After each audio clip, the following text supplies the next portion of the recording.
the Dallas Cowboys get completely embarrassed by the San Francisco 49ers. Just as I like to say, a dog walking. They took the dog to the park. They took the dog everywhere. They took the dog around town. Oh, it was bad. The 49ers, man, are just a notch above the rest. Just executing at a ridiculously high level. At this point, the way they beat the Cowboys almost just makes it seem like it's just unfair. Like, if I really sit and go through the 49ers players, when you think about it, the O-line, Trent Williams, obviously Brock Purdy's playing crazy. You got Christian McCaffrey, Debo, Brandon Ayuk, George Kittle. Then you go to the defense and you have Nick Bosa, you got Fred Warner, you got Hufanga, you've got Hargrave, you've got Greenlaw. It's just, they are stacked multiple levels at every position. I just wanted to get that out of the way. The 49ers are such an excellent team, and I just after that game last night, I just wonder if they're just head and shoulders beyond everybody else in the league right now, because I've seen a lot of people, is this the 49ers being that good, or is this the Cowboys being bad? And it's just like, I feel like the answer every time now. I remember I asked that question to Daniel in one of the first episodes I did, and the first response was, can it be both? And I think, honestly, that's exactly what is going on here. Is it's a little bit of both. A little bit of both, that the 49ers might be easily the best team in the league right now. And it just also goes to show the Cowboys. Oh my, the Cowboys. I have a lot to say about this game, so let me just get straight to it. Dak, I said it all year, man. What's the difference between Dak Prescott and Kirk Cousins? Pigment. Melatonin.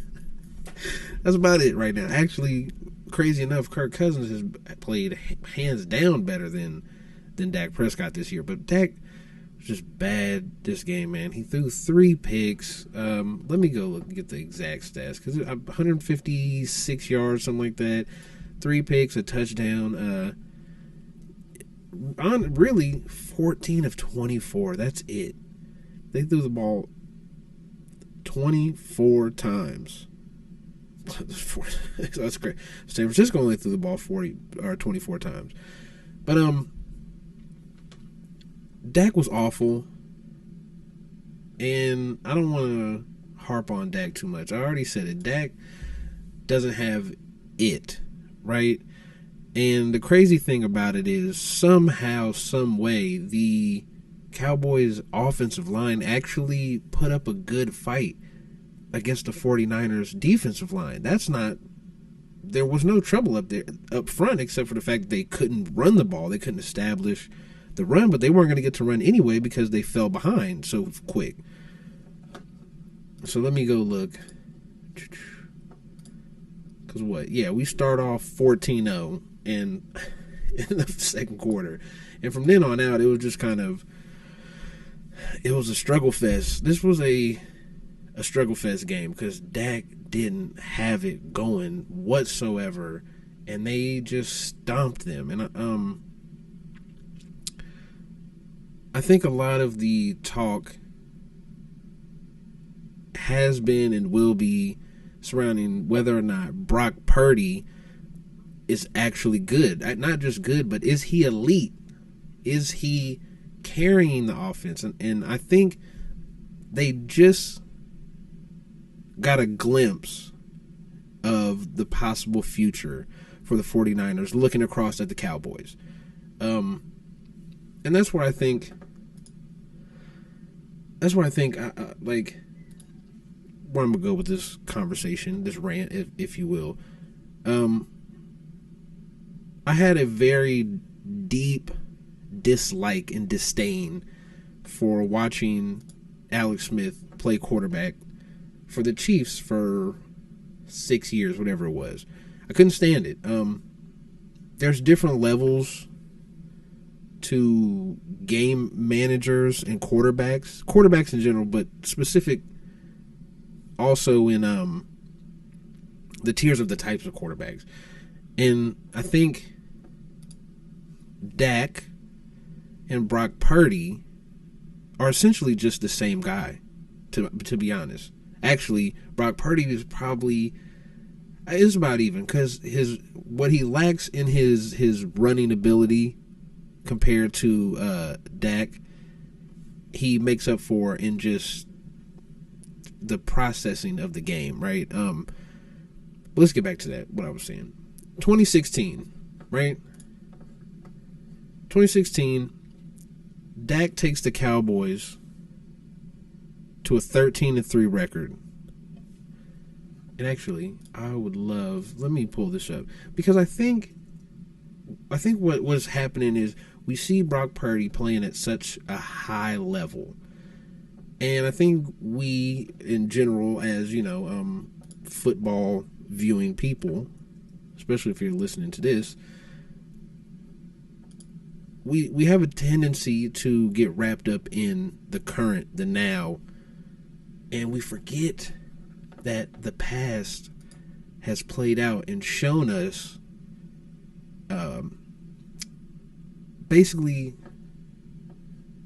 just things that have already happened. These things have already happened before, right? To me, in my eyes, Brock Purdy is no different than what Dak Prescott walked into in 2016.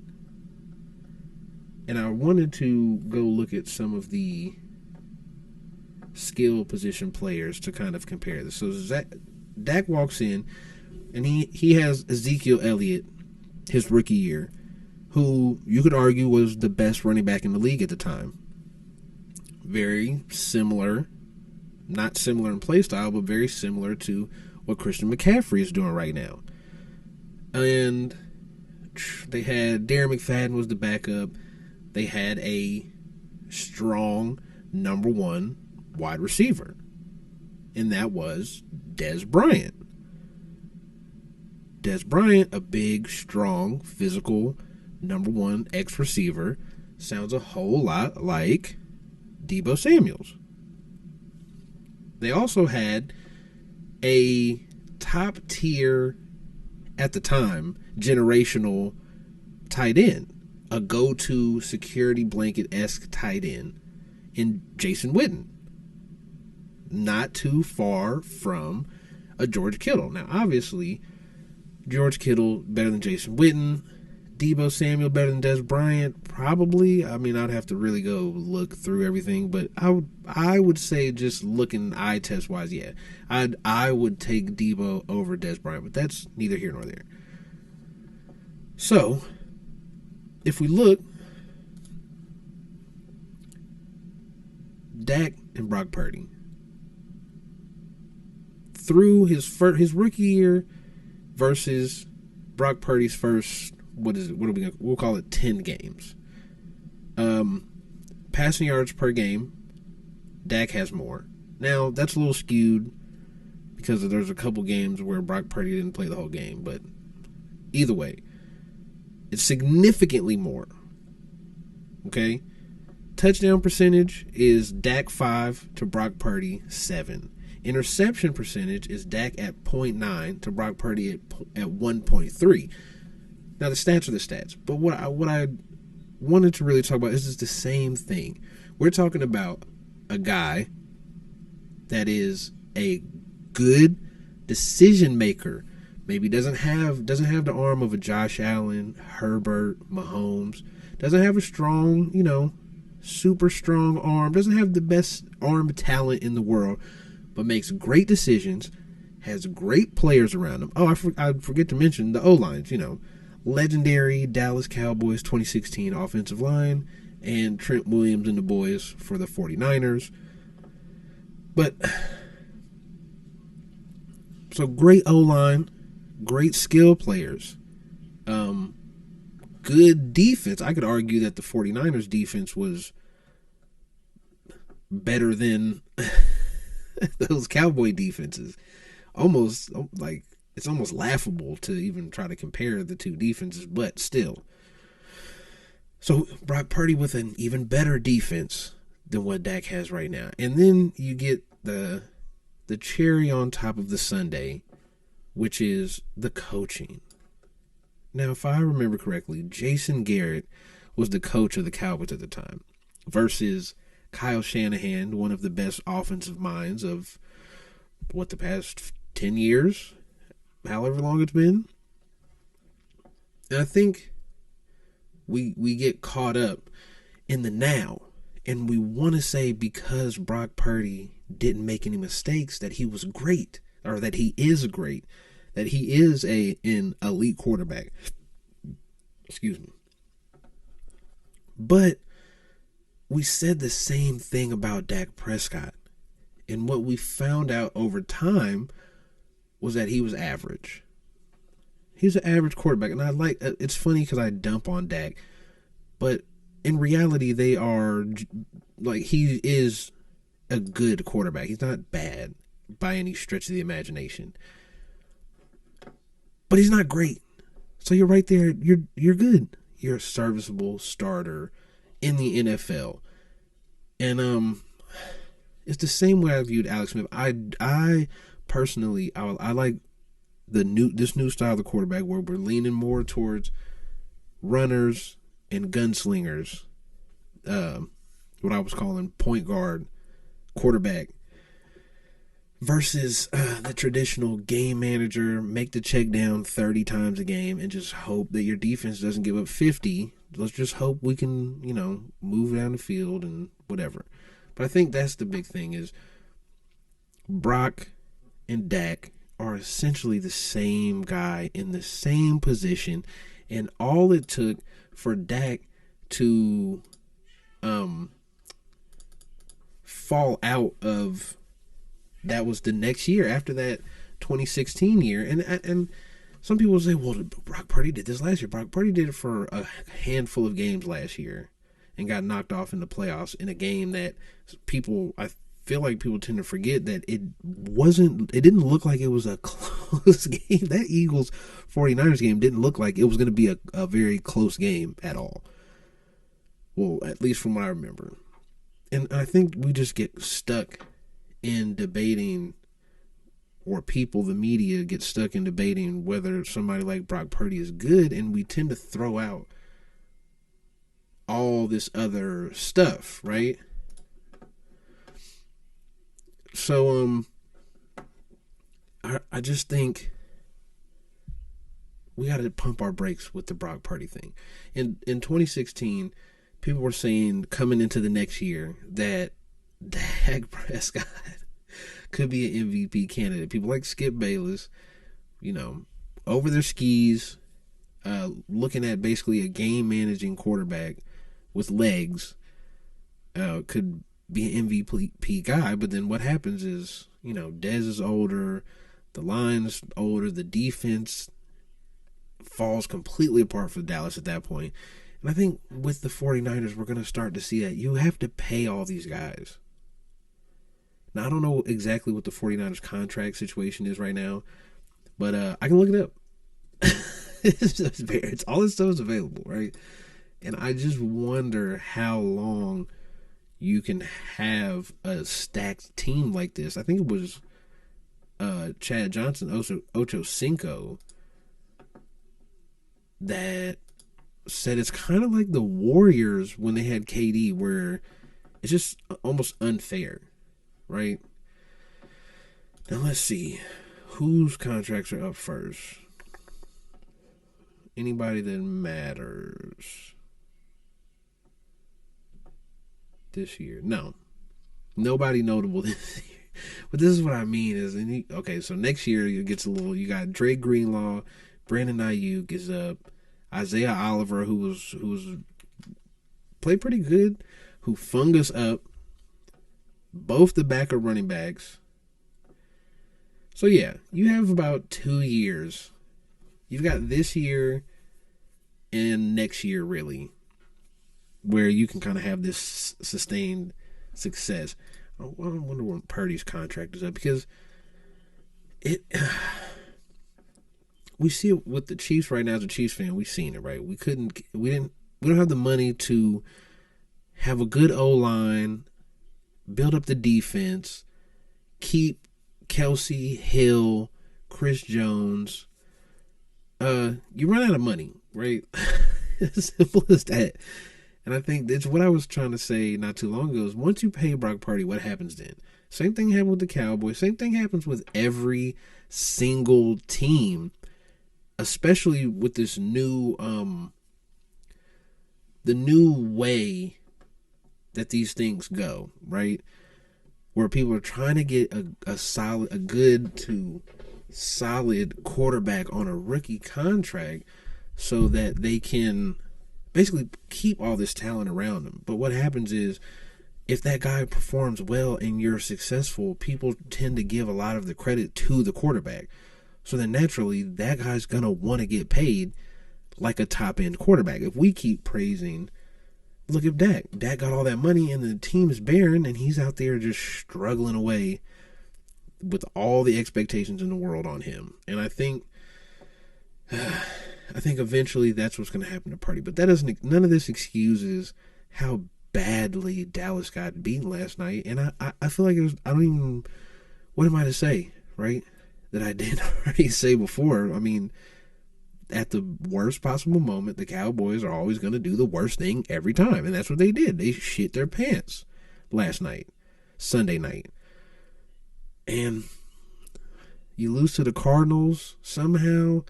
You get blown out by the 49ers and you get kind of starting to look like the Chargers a little bit with the Chargers charging, but it's different, right? And I made a tweet where I said the Cowboys or the Bills are the Cowboys of the AFC. I see so many similarities between the two teams. They're both just talent everywhere on paper. They're easily two of the best teams in the league when you look at it on paper. There's talent at every level on both sides of the ball. You couldn't ask for any a better construction of a team. But then let me look, because I literally made a checklist.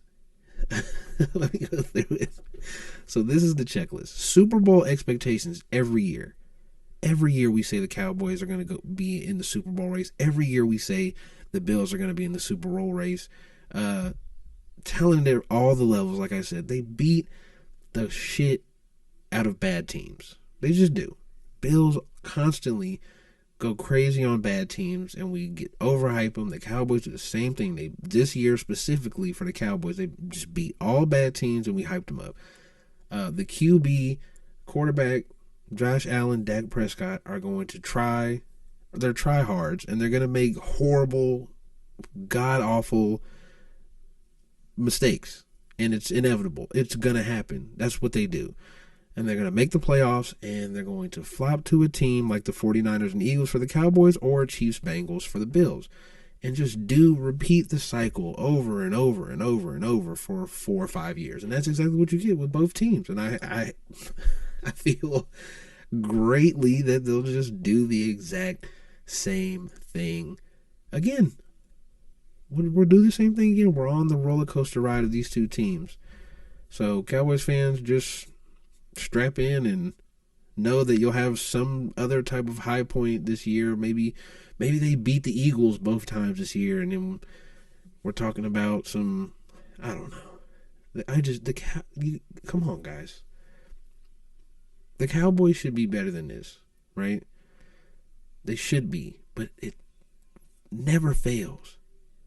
I just think honestly, it's probably bad coaching more than it is anything. Mike McCarthy had the same issues when he was in Green Bay that he has now. And before that, you have Jason Garrett, who just even struggles to get the team into the playoffs. Or just go 8-8, 7-9, 6-10. And they would just do that over and over again. They did that for 3 or 4 years straight before they started getting back into the playoffs again with McCarthy. But this is where we at. Cowboys, are you a good bad team? Are you the best bad team? I don't know. I don't know what to tell you guys. I'm not a Cowboys fan, so I don't know how it feels. It's gotta hurt to know that every single media thing in the world is gonna talk about your team. But those the breaks, as some say.